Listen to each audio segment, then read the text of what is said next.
Hello guys, welcome to my channel mathematical Guruji. आज इस short video में हम लोग डिस्कस करने वाले हैं कंपाउंड इंटरेस्ट के बारे में।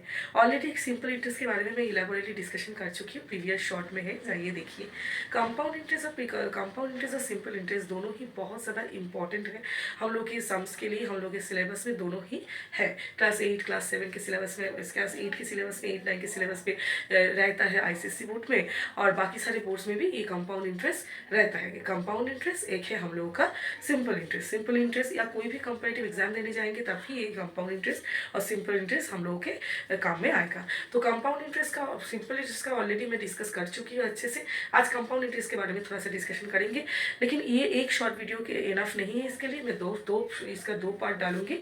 तो जाइए देखिए, समझिए, ठीक है। तो चलिए शुरू करते हैं। तो कंपाउंड इंटरेस्ट में क्या है, देखिए। कंपाउंड इंटरेस्ट ज़्यादातर हम लोग के बैंक में जो यूज़ होता है वो ज़्यादातर कंपाउंड इंटरेस्ट यूज़ होता है, ठीक है।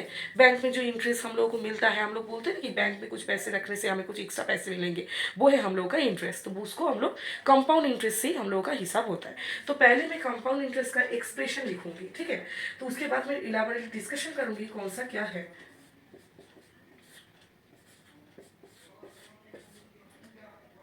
इसकी जगह पे देखिए, यहाँ पर जो रहेगा वो एक ही, यहाँ पर हम लोग का कोई इंटरेस्ट डायरेक्टली नहीं निकलेगा। कंपाउंड इंटरेस्ट के फॉर्मूला में कोई भी कंपाउंड इंटरेस्ट जो है वो डायरेक्टली नहीं निकलता। सिंपल इंटरेस्ट में जैसे सिंपल इंटरेस्ट डायरेक्ट निकल जाता है, कंपाउंड इंटरेस्ट में डायरेक्ट कंपाउंड इंटरेस्ट नहीं निकलेगा। यहाँ पर हम लोग का जो निकलेगा वो है अमाउंट यानी कि पिछले वीडियो में हम डिस्कशन किए थे। अमाउंट मतलब जहाँ पर प्रिंसिपल के साथ हम लोग इंटरेस्ट जो मिलता है उसको हम लोग जोड़ते हैं, जो आता है वो है अमाउंट, लास्ट में जो मिलता है हम लोग को।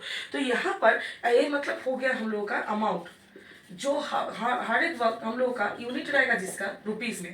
पी यानी कि